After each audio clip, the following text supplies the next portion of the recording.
I got a sponsor. I got a sponsor. Yay! I'm really excited about this because I still feel like I'm really tiny compared to, some of the other people that are doing this. And so to me, it's a real honor that they reached out to me and offered me a sponsorship.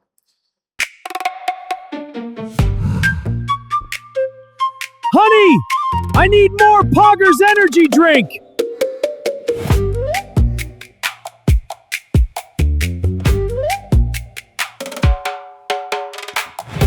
Thanks, hon. Teehee. Poggers has every kind of drink you'll ever need, whether for hydration, energy, or when your hubby has been working too hard and it's bedtime. Visit poggers.shop today and use our code the Iron Tiger. A lot of different products that look really good that I'm looking forward to trying, especially since I undeniably am, at least in part, overweight because of my inability to get away from sodas, caffeinated sodas. And so looking for an alternative to soda that can still give me the energy that I struggle to maintain throughout the day, I think is something that I look forward to doing. I haven't done it yet, just being honest. But definitely check these guys out. They have a lot of different stuff. Tumblers, Steel Bear, they have tumblers. You love tumblers, so we should totally buy one.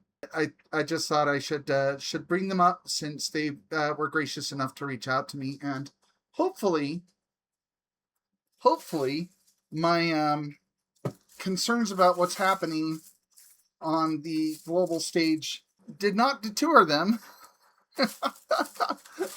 But I promise you, I'm actually relatively moderate, and I really am an Xavier guy. I really do want to live in a world where everybody can get along, and then we can all drink these delicious Poggers drinks together. That'd be awesome.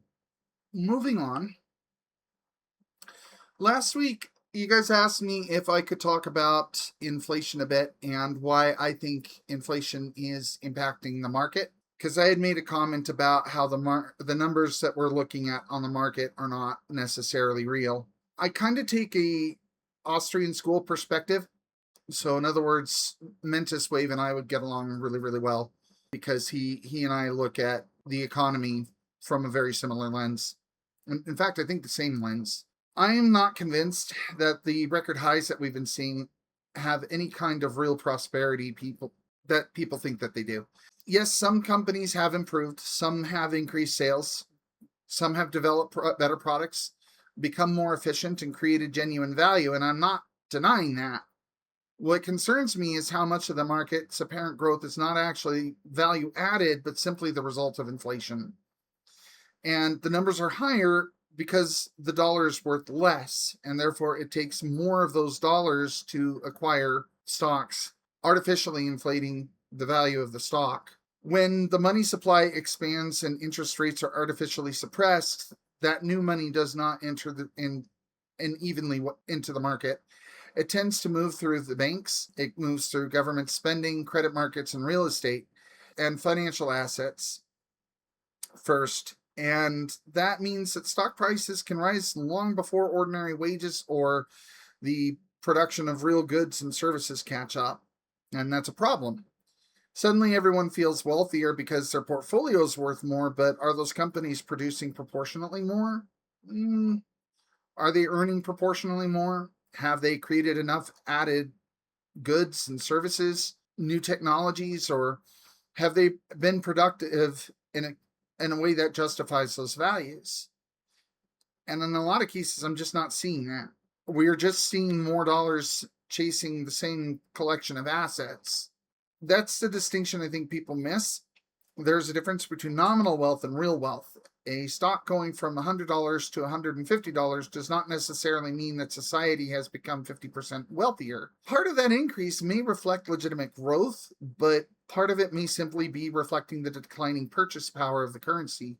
In other words, I worry that we are confusing monetary inflation with wealth creation. And that becomes dangerous because the inflated assets prices send signals to individual investors and businesses. People begin to believe that the capital is more abundant than it really is. Certain companies are more valuable than their earnings justify, and that projects are sustainable simply because cheap credit is available. Money pours into speculative investments, valuations become detached from fundamentals, the malinvestment spreads throughout the economy. And at first it looks great.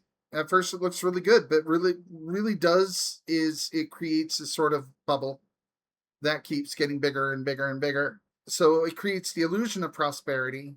And we have, of course, the politicians on both sides are always patting themselves on the back for it.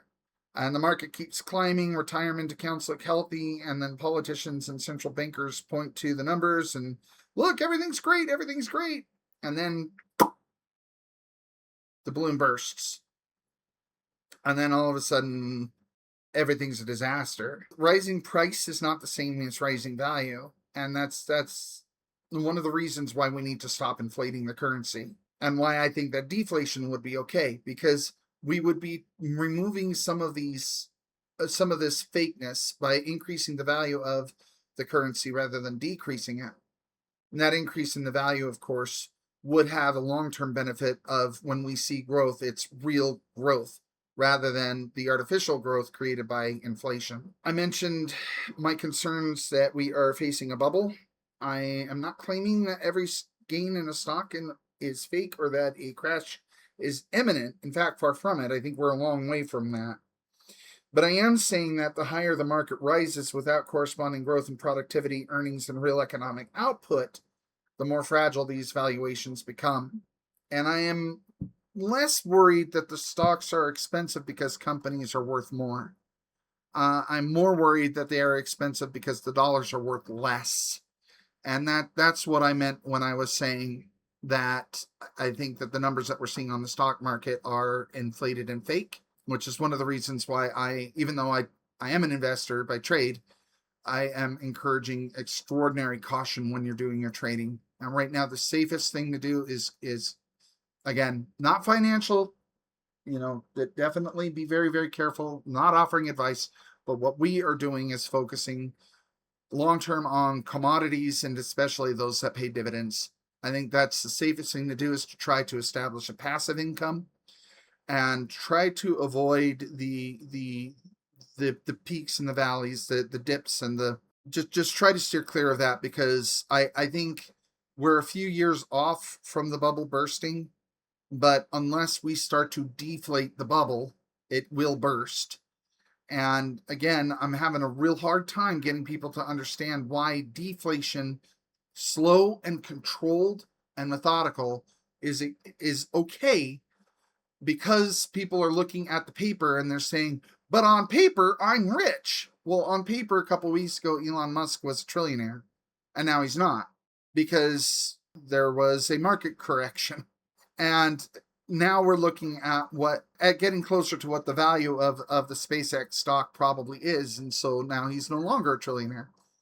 These things can fluctuate overnight, but I'm telling you, man, if we have two choices ahead of us, I estimate that we've got about 5 years. That's my prediction. And I could be wrong. I had expected that gas prices would be down to $1.50 a gallon by now, so I can be wrong. But this is my concern, that the ability to sustain things as they are right now is contingent upon getting prices under control for the consumer. And if it doesn't, then all we're doing is continuing to prime the pump, and it's all going to be based on government and military spending, because things won't be affordable enough for the average person to. God help us all if we can't get prices under control. I don't know what the world looks like if we have this $5 a gallon gas sustained long term. But at the same time, everybody keeps pointing to the stock market and saying, well, look how great the stock market's doing. And to be fair, people were doing that under Biden too. And that's one of the reasons why I say, when you are in an inflationary spiral, you have to be really, really careful about that. Really, really careful about that. But anyway, I wanted to show you guys this by John Stossel, and I do apologize Gamer Groot is bored, so he is being fussy in the background. This is a little old. This Biden was still president while this was going on, but it does actually have some really good information that I think will be helpful. It's going to be just a second here to get that going.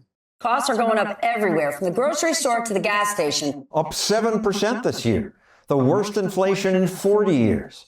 Americans are upset about it. Inflation has eclipsed the coronavirus as their number one concern. Used to buy bacon for $2.40 a pound. It spiked up to $6. As inflation rose, government experts told us, don't worry, it's transitory. I don't anticipate that inflation is going to be a problem. In the end, it will be transitory. Now they say, I'm ready to retire the word transitory. so what went wrong? Some politicians blame greedy corporations. This is about price gouging. Corporate greed. Corporate greed. Greed is constant. Economist David Henderson studies inflation. If it's greed, how do we explain when prices fall? Do oil companies just suddenly decide, I'm going to be less greedy? That's why the price gouging claim is silly. Prices change because of supply and demand. Inflation results From too much money chasing too few goods. So if government's spending more money, that's more money chasing too few goods. It's not just government spending more money. It's also government printing more. The fact of the matter is, if we really want to fix inflation, the government debt has to come down. It has to. They need to pay it off. Let's see, I hate that woman, Pocahontas. Yeah, she's obnoxious. And the fact of the matter is, you take a look at people like her, Bernie Sanders, government is never responsible for anything in their mind. There's no accountability. None. They spend us off a cliff. The market reacts to that. They print us off a cliff. The market reacts to that, but it's always the greedy corporation's fault. Now, that's not to say that there aren't things that go on in corporate America that are awful. I think we all agree that what Sony is doing right now with taking physical media away is awful. But inflation, this is definitely a problem caused by government that can only be solved by the government reversing itself on these policies. The motion is adopted. government is spending more money. $1.9 trillion COVID relief bill. But because government has no money of its own, extra spending means politicians must borrow more, tax more, or create money out of thin air by printing it. If a counterfeiter prints money and spends it, everyone understands what's wrong with that. Well, the Federal Reserve essentially is doing the same thing. In the last few years, the Fed has printed more money than ever in history. That makes the money we have less valuable. So not only do I need more of these to buy something, but also people who save money lose what they've saved. At today's inflation rate, $10,000 in a savings account will, in just 20 years, be worth only $2,300. If you were counting on that money for retirement, you're screwed. And yet today's politicians on both sides want to spend more. $738 billion in defense funding. If we pass the other two things I'm trying to get done, we will in fact reduce inflation. They always say that, but it's always weird how a problem caused by too much government spending is supposed to be solved by even more government spending. Reduce inflation. Reduce inflation. Biden's wrong. There's no economic theory that says when the government spends a huge amount more money, prices fall. But people are worried, and many want government to do something. If that leads us to price controls, it will be horrible. Price controls have been tried before. A freeze on all prices. Seems like a simple solution. It's just intuitive to people. Yeah, inflation? Okay, pass a law. Put a lid on prices. It is intuitive, and that's where people's intuition goes wrong. Because prices are not just money, they're information. Prices are signals. On paper, deflation is a market loss, and GDP and market caps are Trump's victory all the time. He won't want deflation. No, I agree with you. I agree with you. This the getting our elected leaders on both sides to understand why we have to do this is not going to be easy, especially since the John Maynard Keynes approach to capitalism is so pervasive. But at the same time, we just underwent a nearly 10% inflation spiral under Biden. And now they're telling us the fix is to get down to 2% inflation? That's not enough. That doesn't undo the damage. We have to reverse it. People see prices as these artificial things. We economists see prices as things that guide people both as buyers and producers. And if you mess that up, you've really messed up the economy. Price changes tell buyers what to avoid and sellers what to produce. When the price of face masks rose 2 years ago, that inspired producers to make more. When fewer people flew, it led to a cheap price bonanza. Flexible pricing gets suppliers to produce what people really need. You think we have shortages now? Wait till we get price controls. When President Nixon imposed them, that's what caused those lineups for gasoline, which really were destructive. It's ridiculous waiting online here. We waited in line for hours. Did you get gas today? Where'd you find it? Where do I go? Price controls are like saying it's really cold. I'm going to solve that by breaking the thermometer. This says it's freezing. I don't like being cold, so I'll fix it. But it's actually worse than that, because breaking the thermometer at least doesn't make the temperature get colder, whereas price controls cause actual shortages. Like empty supermarket shelves. People in Venezuela experienced that, and the price controls didn't stop inflation. In fact, it got much worse. It's the oil-rich country's inflation rate at 270%. 700% this year. 400,000%. In Zimbabwe, President Robert Mugabe decided to change his country's economic policy. He simply printed more money. 35 quadrillion Zim dollars. That's what $1 US will cost you in Zimbabwe. At the end, they were printing $100 trillion bills. Of course, nothing like this has happened here yet, and it most probably won't. But with politicians from both parties always wanting to spend more, it could. I don't know about that. I think, unfortunately, we are electing people that are so dumb that the idea that they could just print $1 trillion bill and send everybody one, I think that people like AOC or Bernie Sanders would want 110% back something like that. Never mind the disaster that was in Zimbabwe. They don't know what they're talking about when it comes to matters of economics. They really don't. Happen here. Thanks for watching our video. If you enjoyed it, please hit the like button and subscribe. Then you'll see our next one.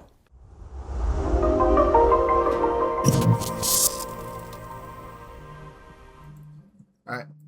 I'll get you guys the link 1 second. My hubby worked really hard on this, so like, share, and subscribe, and join us on Patreon, and maybe I'll let him sleep. Maybe.